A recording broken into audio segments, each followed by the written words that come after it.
Buenas noches y bienvenidos un viernes más. Ya ven, no paramos por Navidad, estamos casi ya despidiendo el 2016 y continuamos pues con nuevos invitados en este set de entrevistas.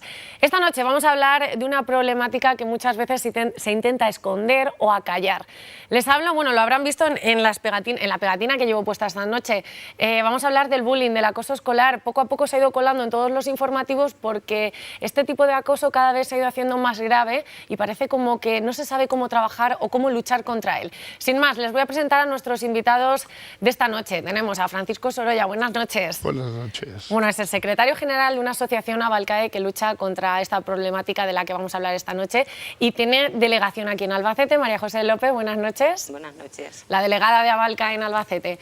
Bueno, bienvenidos. Digo que vamos a hablar de una problemática que es casi de hace mucho tiempo, porque todos desde niños parece ser como que siempre ha habido algún compañero, nosotros mismos, hemos convivido un poco con él y poco a poco se ha ido como radicalizando hasta un punto en el que hay que luchar de algún modo. Francisco, como secretario general de esta asociación, ¿cómo surge Abalcae? ¿Quiénes son? Bueno, Abalcae es una asociación contra el acoso escolar que nació en la población de Denia hace ya 16 años, primero con una reunión de padres, profesores y psicólogos que veían que sus hijos estaban afectados por el acoso escolar. Y a partir del año 2000-2001 empiezan a trabajar unidos, empiezan a hablar con la administración, con colegios, y en el 2009 ya se realiza de forma oficial la inscripción de la asociación a nivel de toda la Comunidad Valenciana, y luego ya estamos ahora precisamente a nivel nacional.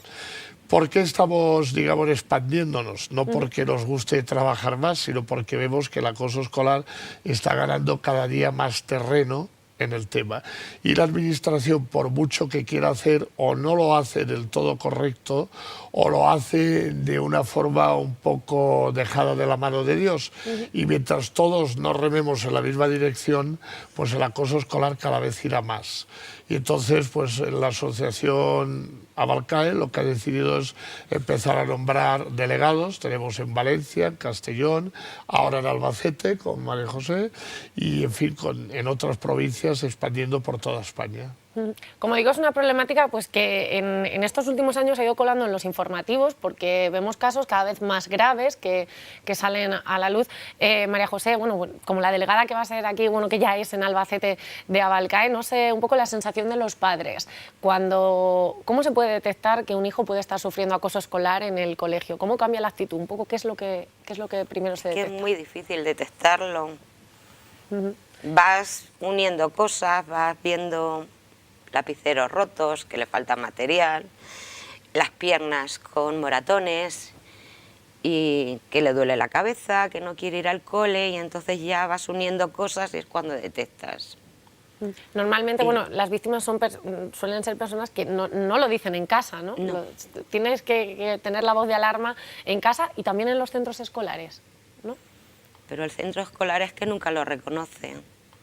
Nunca quieren saber nada, siempre es la típica frase, cosa de niños, y ahí se quedan.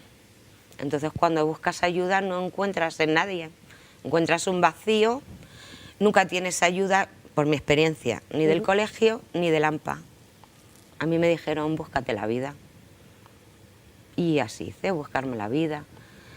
Y te ningunean, te tratan que es cosa de críos y que no tiene importancia, pero claro, los niños sufren, les crea ansiedad y arrastra, todas esas consecuencias las arrastra la familia también. María José, ¿cuál es el primer paso? Si unos padres detectan pues como que la actitud de mi hijo está empezando a cambiar, noto pues, bueno, algunas de las cosas que hemos comentado, ¿qué puede hacer un padre? Un consejo de padre a padre, ¿qué tiene que hacer? En este caso, bueno, acudir a Abalcae, ¿no? Que les puede ayudar.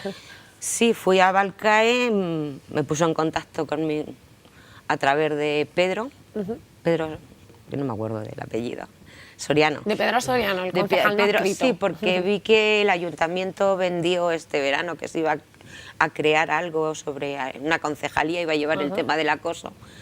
Entonces, bueno, pues lo tenía agregado en las redes sociales y me puse en contacto con él y él fue el que me dio a conocer, o sea, me informó sobre Abalcae, pero que no hay ayuda ninguno. El colegio siempre lo rechaza, que se perjudican, porque es mejor reconocerlo y afrontarlo que decir que no pasa nada. Y es el gran problema que hay siempre. Francisco, no sé, una vez que unos padres se ponen en contacto con la asociación, pues eso, ¿cómo se empieza a trabajar? ¿Qué tipo de ayuda se le puede prestar desde la asociación a los padres que tienen este problema en casa? Sí, bueno, nosotros cuando nos llaman o vienen a vernos personalmente, se le abre una ficha en el cual recopilamos unos datos mínimos que se necesitan para poder conocer el problema y en esa ficha les aseguramos, lógicamente, que hay un 100% de confidencialidad y de privacidad de sus datos. Sus datos nunca van a salir de ahí si no quieren ellos, porque hay gente que sí que le interesa ir a la prensa o denunciar el tema. Nosotros vamos a guardar totalmente la privacidad y empezamos a darles consejos de cómo deben de tratar el tema. Sobre todo lo que más profundizamos es en el diálogo con la dirección y si la dirección o la tutoría del centro no hace caso, no queda más remedio que ir ya a los inspectores o a la territorial de educación. Intentamos evitar siempre eso y luego damos una serie de consejos como por ejemplo es del todo que no sirve para nada denunciar niños de menores de 14 años porque son inimputables, que si hay en lugar de acoso es ciberacoso, que se guarden todo lo que ha ocurrido en las redes sociales para poder presentar denuncia, que no se enfrenten a los padres de los agresores, en fin, una serie de normativas y también muy importante que a partir del momento que detectan que el niño o la niña sufre acoso se quede constancia de todo por escrito, las visitas con directores, con inspectores, etcétera, porque ya tenemos la mala experiencia de que luego donde dije Diego, dije Diego y que nadie quiere reconocer que a lo mejor el problema ya vaya meses. Te dicen, no, usted no ha venido a hablar conmigo, el problema no se ha tratado y te niegan la mayor. Y entonces el acoso escolar es una cosa muy grave, aunque no lo parezca, porque se han suicidado muchos niños, muchos jóvenes, y hay que tratarlos desde el primer momento para cortarlo de raíz. Si el acoso se corta de raíz, al niño, a la víctima, no le va a afectar. Pero si pasan meses, incluso ha habido casos de años, eso es un daño terrible para la víctima. ¿De qué edades estamos hablando? Porque bueno, yo me imagino que afecta en etapa escolar, da igual la edad, pero ¿hay al llegar a una franja en la que hay que tener especial atención? Lo digo por los padres y por los profes. Bueno, yo lo que voy a decir ahora, alguno se va a reír o no se lo va a creer, pero es real. Voy a explicarte primero las dos franjas, la edad mínima y la edad máxima. Hemos tenido casos de niños de 4 años que en un jardín de infancia no lo dejaban en paz los demás, hasta una señora de 49 años en formación profesional que 3 individuas de 30 años no la dejaban en paz haciendo un máster de enfermería en Valencia.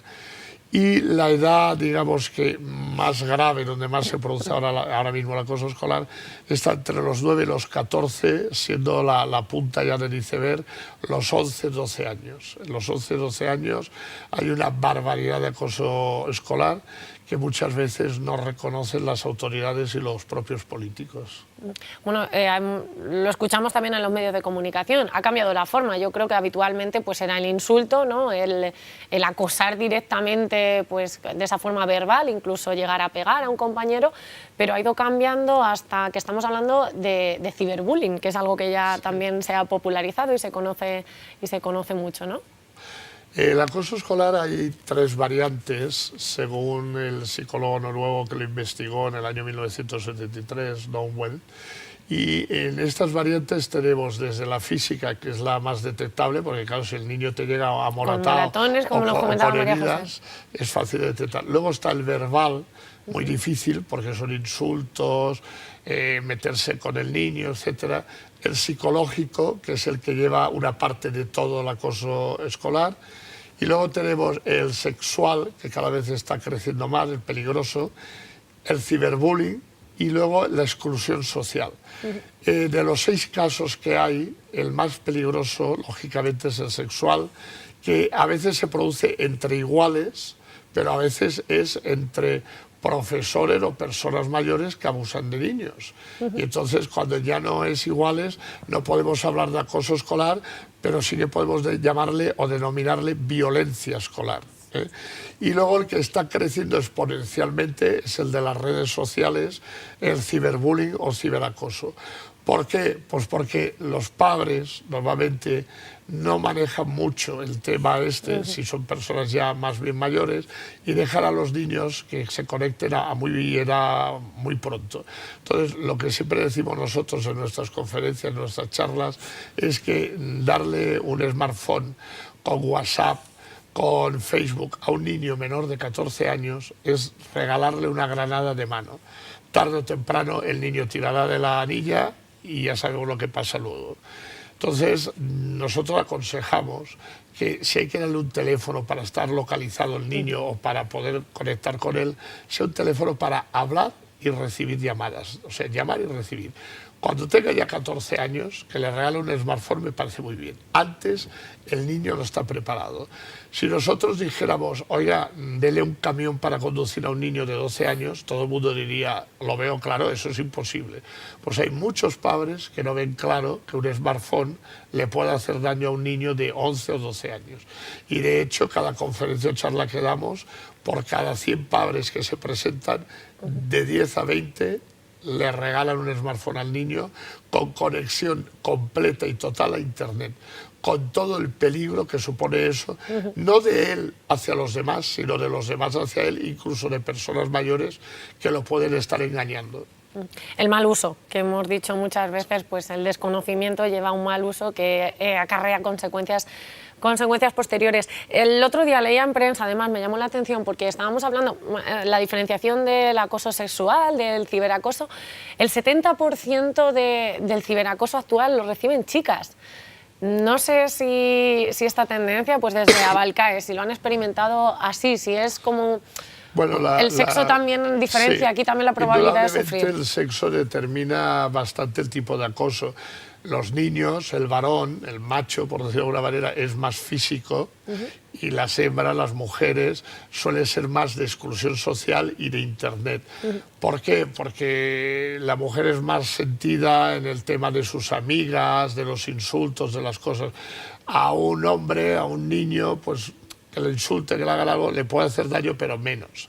Claro, hay excepciones para todos los gustos, claro, pero si tenemos que hablar a nivel general, pues las niñas se verían afectadas por ciberbullying y exclusión social en un 60-70% frente a los varones. Y en lo físico serían los varones los que tendrían un 60 o 70% más sobre las mujeres.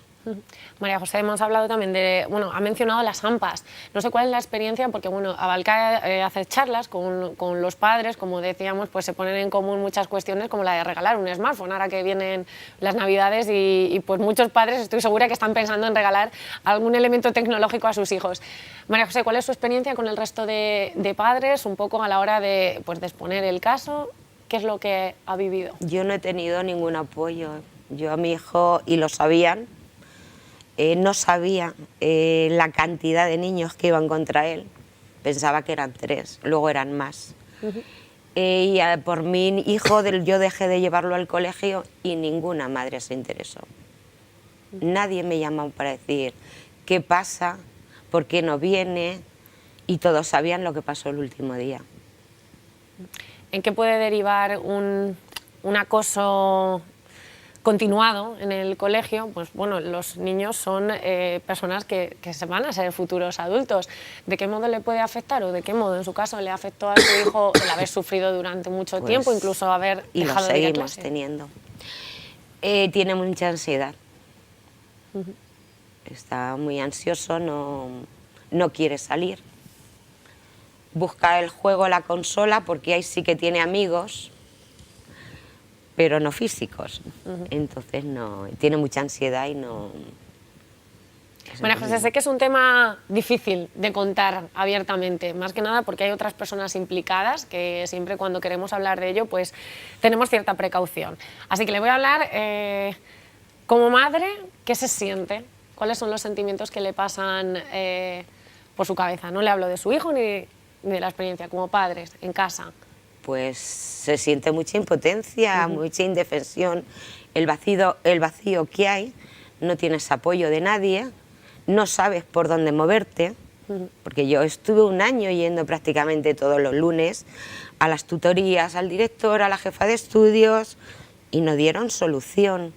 Yo decía, cámbialo de clase. No, nunca se ha hecho ni nunca se va a hacer.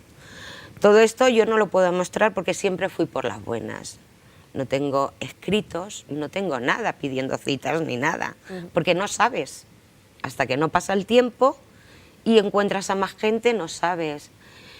Y no tienes ayuda de nadie. Yo le decía, cámbialo de clase. No lo cambio, nunca lo he hecho ni nunca lo voy a hacer. Le decía, pues lo voy a quitar del cole, me lo voy a llevar del cole. Atente a las consecuencias. Esa siempre era las 2 veces se lo dije, atente a las consecuencias. La tercera no fue al cole y no hubo ninguna consecuencias. Me fui a educación y dije, o lo cambia y no vuelve al colegio. Y lo malo es que siempre nos toman porque es cosas de madres, pero no, a mí me resulta muy cómodo que el cole lo tengo enfrente. No son caprichos. Si una madre está insistiendo y está diciendo, es porque es verdad, inspecciona un poco, haz caso. Francisco, quería preguntarle precisamente, muchos padres, la primera opción es cambiar al niño, sacarlo de ese entorno que le está afectando y que, bueno, pues parece ser que si quitamos al entorno, quitamos el problema. ¿Es aconsejable tomar esa decisión, cambiarlo de colegio, cambiarlo de clase, aislar un poco de las personas que están siendo pues agresores? Vamos a ver, si el acoso escolar es grave, la solución práctica, pero no justa, es cambiar a la víctima de colegio. A no ser que quieran que reventemos al niño o a la niña. He dicho práctica, no justa. Lo justo y lo práctico sería averiguar quiénes son los agresores y expulsarlos del colegio y cambiarlos a ellos. Claro. ¿Cuántas veces se produce esto en España? Pues que nosotros sepamos 2 o 3 casos. Hemos tenido un caso en Galicia donde se le hincharon las narices a un juez, le dio una orden de alejamiento a unas niñas agresoras de 200 metros y las niñas seguían yendo al colegio, agrediendo a la víctima, y al final el juez dijo que 30 kilómetros. Claro, los padres de las agresoras se pusieron en pie de guerra porque tenían que llevar durante un año todos los días a 30 kilómetros al colegio a las niñas. Era lo justo y la víctima no tuvo ningún problema. Claro, ¿esto cuántas veces ocurre? Pues ya digo, sabemos 2 o 3 casos en España. Un caso típico fue este en Galicia y fue en Lugo, para más señas. Ojalá otros fiscales, inspectores, jueces y tal se dieran cuenta de esto y en vez de cargar contra la víctima, cuando carga a veces asuntos sociales por absentismo escolar, porque claro, cuando una madre no lleva al niño al colegio, no es por gusto, es porque ve que se lo están maltratando o matando ahí. Entonces, en lugar de cargar contra la víctima, los directores, asuntos sociales o los inspectores, lo que debieran hacer es investigar a los presuntos agresores y ser expulsado de ellos. Lo que normalmente se suele hacer, y lo hemos visto en el caso de Mallorca, de Alicante, que ha habido unos detenidos, en Sevilla, casos graves de los últimos meses, pues nada, que la víctima se va al hospital, se cura y cuando vuelve se encuentra que le dicen que dé la mano a sus agresores, que hagan las paces. Los agresores, como muchos, han sido expulsados 3 o 4 días del colegio, que se lo han tomado como unas vacaciones, y aquí paz y gloria. Y el niño, la víctima, no está dispuesto a eso porque, en pocas palabras, está totalmente acojonado. O sea, llega allí y dice, me van a volver a matar, o me van a pegar, y eso es lo que está ocurriendo en un 90%. Y eso deberían las autoridades de dar un cambio de 180 grados ya. Así de fácil. Aquí en Albacete, por ejemplo, la Policía Nacional realiza charlas por los colegios también, en la que se habla pues, de muchos de estos temas. Vale hablar con los chavales, pero el día a día está un profesor y hay un director, un jefe de estudios y no está la policía de continuo. ¿Debe actuar el profesor tipo policía? Porque también lo digo, colectivos docentes, pues cuando hablan de acoso escolar dicen nosotros no podemos no tenemos personal suficiente como para controlar el recreo, por ejemplo, cada rincón del colegio. En este caso, ¿qué falta en las aulas? ¿Los profesores qué les falta? Yo te voy a hablar de una famosa frase de un gran dramaturgo, escritor y rector de la Universidad de Burgos que se llamaba Miguel de Unamuno. decía, vencer podemos vencer todos, convencer es más difícil, es hacerlos nuestros.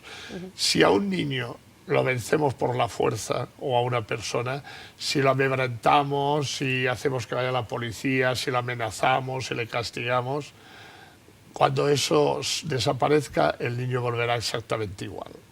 Lo que hay que hacer es educar a esos niños en valores, en fuerzas sociales, que lo que hagan es ver a esos niños agresores que los demás tienen los mismos derechos y el mismo respeto que tienen que tener ellos y los otros. Y eso nosotros en la asociación lo denominamos empatía. Lo que hay que es enseñar en empatía en los colegios desde muy pequeños. Si a un niño se le enseña que no ha de hacer a los otros lo que no quiere que le hagan a él, o al revés, hacer a los demás lo que quieres que te hagan a ti, eso sería lo mejor. Entonces no sirve de nada poner un policía en la puerta o poner un director chillando, porque cuando el director de policía desaparezca, al día siguiente el niño va a volver a las andadas. Hay que hacérselo comprender, hay que convencerlo, no vencerlo. Vencer es muy fácil. Yo cojo ahora una pistola y a ti te hago hacer lo que yo quiera. Pero cuando yo quite la pistola o me vaya, tú ya no vas a seguir haciendo lo que yo te diga. En cambio, si yo te convenzo con el diálogo, con la empatía, con el respeto, tú sí acabarás haciendo lo que yo te he dicho si lo ves que es justo y equilibrado. Eso es lo que hay que hacer con los niños. La educación está claro que es cosa de mucha gente y no se puede personificar ni en unos padres ni en unos profesores. El problema es que tenemos que remar todos en la misma dirección. Y aquí en España los políticos van por un lado de momento, la ley del menor por otro lado, los profesores y directores por otro, las AMPAs y padres por otro. Entonces, un barco que tiene 7 capitanes acaba chocando contra la costa. A la deriva. Claro. María José, ¿siente que existe cierta impunidad? Porque, bueno, lo hemos comentado también, menores de 14 años no sirve para nada porque no tienen ese castigo palpable, como si se puede decir. ¿Tienen ese sentimiento de cierta impunidad ante los agresores, por llamarlo como son? No solo con menores, yo a mi hijo lo agredieron en septiembre, una madre. Puse una denuncia, pedí una orden de alejamiento, porque yo tengo la suerte o la desgracia que como trabajo no puedo llevarlo al cole, ni recogerlo. Aún no sé nada. O sea, que ya no es hablar de entre pares, como dicen. Estoy hablando de una madre y la justicia no hace nada. Muchos de estos casos, bueno, lo que decimos, lo hemos visto en televisión, pues acaban en suicidio, que es como pues, el peor de los casos. Por lo que decimos, en Navalcarnero, no es por llevarnos las manos a la cabeza, que es lo que seguramente va a pasar, pero ¿cuáles son los casos más graves que hayan podido tratar? Pues mira, nosotros tenemos, por un lado, la pena de que llegara a ese límite, pero por otro lado, el honor y el orgullo de poder decirlo, porque nos han dado permiso sus padres, de que entre el año 2015 y 2016 hemos salvado 7 niños, 3 niños, 4 niñas, a punto de suicidarse. Ha ocurrido en Gandía, en Vilamarchante, en Alicante, en Orihuela, en Valencia, en varios sitios. Incluso una de ellas, el padre y nosotros entramos en la habitación cuando en un 6º piso estaba a punto de saltar por la barandilla del balcón. Y todo esto pues porque a veces no les dejan cambiar de colegio. Cuando es acoso dice que no se puede cambiar, algunas autoridades. En otros sitios, aunque les dejen cambiar, los acosadores siguen atacando, vea por las redes sociales o por cualquier otro medio. Y llega un momento que, bueno, la vida para esos niños es insoportable. Hay que pensar que un ser mayor, un ser adulto, cuando es torturado se puede recuperar a la larga, pero un niño no tiene esas facilidades y la única salida que encuentra es el suicidio. Y hemos tenido, bueno, el otro día tuvimos en Alicante precisamente una visita y entrevista con el señor Antonio Costa Rico, que fue el padre de la primera niña que se suicidó en Alicante el año 2005, que se llamaba Cristina Costa. En Elda saltó por un puente porque le hacía la vida imposible 4 niñas, día y noche, y las autoridades no reconocieron nada, y no hicieron nada, y tuvieron la santa desfachatez de decir que era un hecho puntual. El acoso escolar precisamente es el daño deliberado, aposta, de uno o más agresores en reiterado espacio de tiempo. Cuando la niña llevaba 2 años siendo acosada, dijeron que había sido un hecho puntual. Eso no se lo creen ni ellos soñando. Por hechos puntuales parece ser como que es más difícil de entender que ocurran esas cosas, ¿no? Esa es la lógica aplastante. Cuando es un hecho puntual suele ser una pelea, una cosa, y al día siguiente se para. Pero si todos los días, ya no es un hecho puntual y los del colegio lo saben. ¿Por qué no quieren actuar? Pues algunos por un falso elitismo, otros porque nos contestan, y nos han llegado a contestar, nosotros no somos policías, a nosotros nos pagan por venir aquí a dar clase, encima nos han puesto más horas, nos han recortado el sueldo. Sí. Otros no quieren complicaciones y lo que es peor, en último caso, otros no saben ni cómo actuar. Nosotros hemos dado charlas, tú has hablado de la Policía Nacional y la Policía Local, hemos tenido que dar charlas a policías y tal, no porque fueran malos agentes, que me consta que eran muy buenas personas y muy buenos agentes, sino porque no sabían cómo actuar, qué hacer cuando veían una pelea entre niños en la calle, en el patio, etc. Y les hemos tenido que dar consejos a lo largo de la experiencia acumulada de 15 años y de que somos técnicos mediadores, y por eso lo sabemos. Pero aquí es cortar siempre de raíz el primer principio del acoso. Y a partir de ahí es como se puede solucionar, no dejando que la cosa siga.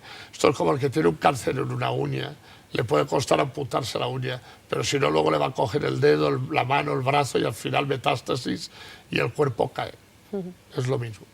Hemos hablado de, bueno, estábamos diciendo el suicidio, que es como los casos más graves, pero cuando se llega a erradicar, por decirlo también así, de alguna manera, este acoso escolar en la etapa escolar, cuando las personas se hacen adultos, el haber sufrido acoso escolar durante la infancia, durante un periodo de nuestra vida, ¿nos puede afectar también en nuestras relaciones sociales, por ejemplo, en nuestra madurez? Por supuesto. Mira, el acosador es el que en el futuro será la violencia de género, el mobbing laboral, el machismo, la chulería, la criminalidad, y la víctima será el que luego tendrá baja autoestima, depresión, tratamiento psiquiátrico o psicológico casi toda la vida.